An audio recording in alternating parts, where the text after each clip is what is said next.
improve and move forward. You've been through this where you had to be a high risk contact before, so you kind of know what those guys are going through. Are you pretty optimistic that if all goes well, that you'll have them back for the game on Absolutely. Sunday? Yeah. When you're sitting there at home, you want to be at practice, you want to be with everybody, but it just, to me, it kind of makes you lock in a lot more mentally because you're not getting the physical reps. And with the guys that are in the protocol right now, I think they'll handle it just as that is. Thank you. Thank you, Mary Kay. Next up is going to be Jake Trotter. Yeah. Hey, Baker. It looks like there's rain in the forecast for Sunday again. We'll see what happens. But what is it like for you playing in these kind of weather games? When it's that brutal outside, you have to change your mentality at all. Is there any part of you that enjoys playing in those kind of conditions? And then your thoughts on the potential of like another kind of horrible weather day. I don't know if the forecast has as much wind as the past two, but Right. I enjoy seeing how everybody handles it. Everybody has to deal with the same conditions, so if you can adapt and handle it the best way possible, then great. And so that's my mentality going into it, week in and week out. It's just take care of the ball. The teams that make the least amount of mistakes in those types of games and control the ball, and just kind of stay as efficient as possible. It's a big field position game. When you have games that weather affects it that much, one first down when you're backed up to maybe change the field position when you punt the ball, just to really kind of control that and play chess and not checkers. Thanks, Jake. We'll go to Scott Petrick for our next question. Hey, Baker, you mentioned the Eagles pass rush real quickly. What stands out about it, specifically Brandon Graham? What makes him so good? He's a very experienced player. I just think he's extremely smart. His talent, physical talent, he can kind of do it all. Is very quick, but he recognizes plays and schemes quickly. And I think you mix that with physical talent. It's a pretty great combo. And then obviously Fletcher's play speaks for itself. He kind of gave me my welcome to the NFL moment, rookie year in a preseason game. Tossed me like a rag doll. So familiar with Fletcher. Thanks. Thanks, Scott. Next up, Steve Dorshik. Baker, do you accept that this is a passing league? And that's something Joe Thomas, when he was here, would go around and around about every year. This is a passing league. You can't get by just running. When the weather gets back to normal on the days it does, are you guys going to have to really be sharp in the pass? And is that something you've consciously thought about? I think you have to be able to do whatever it takes to win. Some games, it just kind of depends on who you're playing. Are they going to load up the box? Are they going to try and stop the run? Or are they going to, play the split safety, allow you to run the ball and keep the ball in front of them? So it's a mentality of whatever it takes. You just have to attack, and whatever they're stopping, you have to go the opposite way. Doug Peterson said today that the running game needs to go to complement what you do best. Boots, play action, stuff like that. Do you agree with that? I think that's our offense as a whole. We run the ball to set up play action, our shots, our movements, to keep teams off track, make everything look similar. I can say I agree. Thanks, Steve. Nate Orrick, we'll go to you. Hey, Baker, I know you said taking care of the ball is your mentality in these weather games. How much did it mean to you to get out of the game Sunday without any turnovers? And is there anything you learned about yourself through the past couple of games? I mean, not to say you've never played in weather. I know how windy it is how windy it can be where you played college ball, but is there something that you found in yourself or something that you've learned from these past two crazy condition games?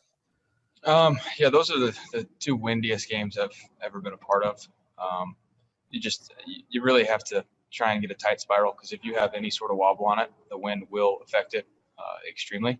So just learning that on some of these throws, really have to put some mustard behind them and try and judge the wind as best as possible. Like the throw before halftime to Jarvis, it just kind of carried on me. I tried to put touch on it, but it just got caught in that jet stream and went right over his head. So there's some things that you can prepare for, but trying to play the wind is another ball game. Thank you, Nate. Scott Petrick, you have our next question.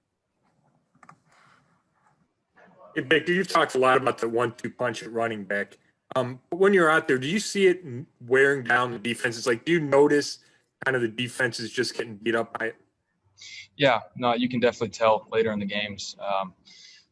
Obviously, those guys breaking more and more tackles. Just the effort on defensive guys. You can tell the way they approach those guys, whether they're coming in with the same intensity or they're diving early and not wrapping up. So they wear on those guys in our O-line. They feed off that. They see those guys breaking tackles. They continue to push the pile. So it's not only just our backs, but everybody as a whole blocking for them. Did you get a good view of Nick's long run and how he was able to turn the corner when it looked like the Texans had it read? Yeah, I was getting a little nervous when it got strung out that long. Just being on the other side of the field when he cut it loose, that was something pretty cool to watch. You know, he's moving. I didn't think he was going to step out of bounds, but he did. Thanks. Thank you, Scott. Dale Ryder, you're up. Hey, Baker, your rookie year, you got a little taste of a playoff race, if you will. You guys were mathematically live. You went to Denver, got that big win. As you look at this season, I know you play them one at a time, but you're 6-3. There's a bunch of other 6-3 teams, and just every game right now means so much going down the stretch. So can you draw off that experience your rookie year? And if so, what do you take away from that? I'd say it's just very different, to be quite frank. We're very cognizant of the big picture. Rookie year, we knew we had to win every single game just to have a chance. And right now, we're just trying to treat it the same way. So I guess that's the only similarity. But we have a big picture mindset, but a singular game focus. So that's how we're going to handle it. Thanks, Daryl. Nate Ulrich, back to you. I was going to ask you something similar, so to kind of follow up on that. Are you succeeding in blocking out the playoff picture when all these teams are 6-3? Everybody in Cleveland is so excited, obviously, because the team hasn't been in the playoffs since 2002. Are you able to shut it out at this point with everything getting so tight? Yeah, no, we know that this is a tough league to play in, so we got to handle it one game at a time. And no team's going to be in the playoffs right now, no matter the record, no matter what's going on. Anything can happen any week at a time, so we have to handle it as such. Thank you, Nate. Mary Kay Cabot. Hey, Baker, are you going to have some chicken soup sent over to Miles Garrett's house? And also, you know, when you don't have Miles, and I guess he might be able to come back on Friday if he's feeling okay. But when you're preparing for a pass rush like this, and you guys don't have Miles on a Wednesday or a Thursday, does that impact you guys trying to get ready for the Eagles? No, because at this point in the season, we're not necessarily going up against our guys as much during practice. But we just have to prepare like we're playing the best week in and week out, like we always do. But yeah, I'll send Miles some soup and maybe some poems you can read up on. Thanks. Thank you, Mary Kay. Tom Withers, you have our next question. Thanks, Rob. Thanks, Baker. I hope you can hear me okay. Going back to what Scott asked you about the running game, there was a time when Oklahoma quarterbacks had to be able to run it better than they could throw it. But in terms of what you guys can do now with the Browns, does that fire you up, Baker, when you see Kareem and Nick doing what they're doing and the line opening holes and just the chains moving? I know you want to throw the ball, but does the running game pump you up as well? 100%. It's whatever it takes to win. The stats I could care less about. The one stat that I care about is wins and losses. So, and our running game is something special when we get it going, and we have to continue to improve that. And we got back on track a little bit on Sunday, and we need to continue that and continue to improve as this year goes on, because it's such a vital part about our offense, but also our team. You talk about controlling the clock, momentum of the game, being able to put teams away when you're up by 3 points late in the game, having a 4-minute drive, taking time off the clock so our defense can get rested, and then our pass rush can go after these guys and put pressure on them. So it's fun to watch offensively just because it opens up things in our pass game, but it's a huge part about our team.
you.